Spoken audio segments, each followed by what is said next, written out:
Mesdames et Messieurs les représentants de la presse écrite et audiovisuelle, Mesdames et Messieurs, chers invités, je tiens tout d'abord, en mon nom et au nom de tous les membres de la Chambre, à remercier toutes les personnes qui ont répondu favorablement à notre invitation et de vous dire combien on est ravis de vous avoir aujourd'hui parmi nous.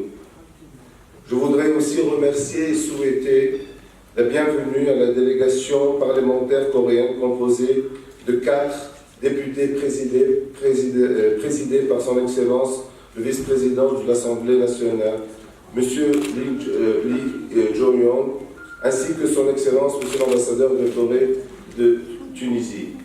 Je remercie également les membres du Parlement tunisien, les membres du gouvernement, ainsi que les médias qui se sont déplacés pour assister à cet événement.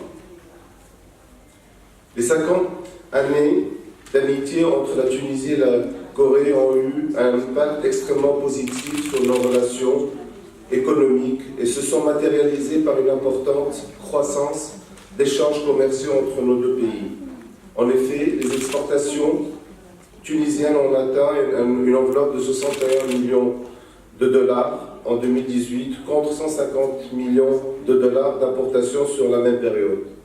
En revanche, et malheureusement, ces 2 dernières années, il n'y a pas eu d'investissement direct de part et d'autre. Plusieurs visites de délégations parlementaires ont eu lieu ces 2 dernières années, et la dernière en date a été la visite de son Excellence le Premier ministre coréen, M. Lee Na-kyong, en Tunisie, c'était en décembre 2018, une première visite d'un chef de gouvernement depuis la création diplomatique bilatérale entre les deux pays. Une visite au cours de laquelle les 2 chefs de gouvernement tunisiens et coréens ont convenu de renforcer la coopération économique entre les 2 pays amis. Dans le prolongement de des récentes visites diplomatiques entre la Tunisie et la Corée, le secteur privé a pris le relais par la suite pour profiter de ce soutien et avancer sur les étapes pratiques de la mise en œuvre d'une structure mixte. C'est ainsi que la Chambre de commerce tuniso-coréenne a officiellement vu le jour, grâce aux efforts multipliés des représentants des entreprises tunisiennes et coréennes, des membres de gouvernement et l'ambassade de Corée en Tunisie. Aujourd'hui, la Chambre a pu réunir des représentants des plus grands opérateurs tunisiens et sud-coréens actifs sur le marché tunisien, à l'instar Alpha Hyundai, Citycal, Samsung Electronics, LG Electronics, Euro Corporation et Studies. La Chambre restera bien sûr ouverte à l'adhésion à l'ensemble des opérateurs économiques actifs qui voudront développer leur activité dans les 2 pays amis. Je profite donc de cette occasion pour vous présenter le membre du conseil exécutif de la nouvellement constituée de la Chambre. Il s'agit du président de la Chambre, moi-même, Slim Salami, de Beaupointel, le vice-président, M. Ayoub Kneni de MKK Law, M. Sang Il-Liu, Euro Corporation Tunisie, en tant que vice-président, le secrétaire général, M. Mehdi Marjoub d'Alpha Hyundai et notre trésorier, M. Badreddin Arnel.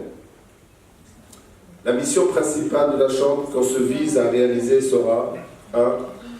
Contribuer au développement des relations commerciales, industrielles, agricoles, financières, touristiques entre les 2 pays.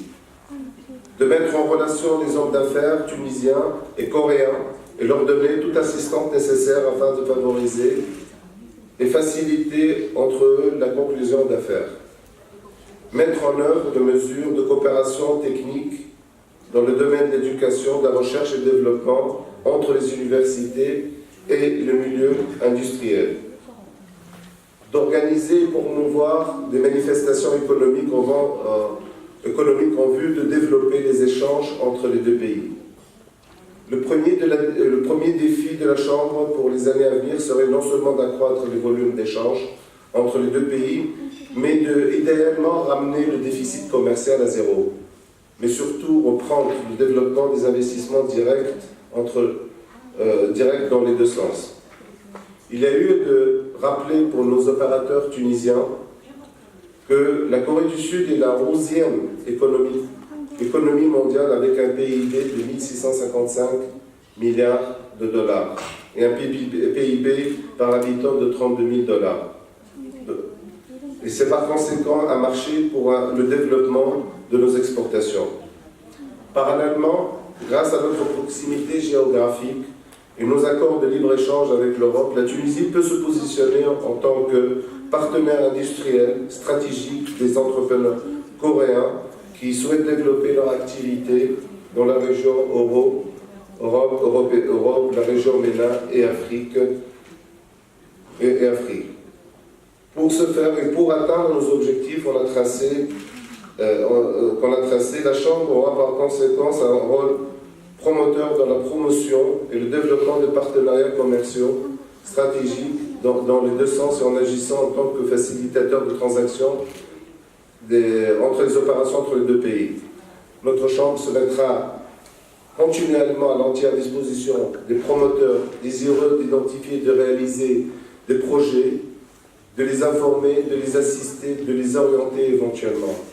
Permettez-moi de conclure et remercier encore une fois l'ensemble des représentants, en particulier l'ambassade de Corée et son Excellence le vice-président de l'Assemblée nationale coréenne et tous nos invités et particulièrement nos amis de presse écrite. Merci pour votre attention. Je voudrais céder la parole à notre vice-président du Parlement coréen.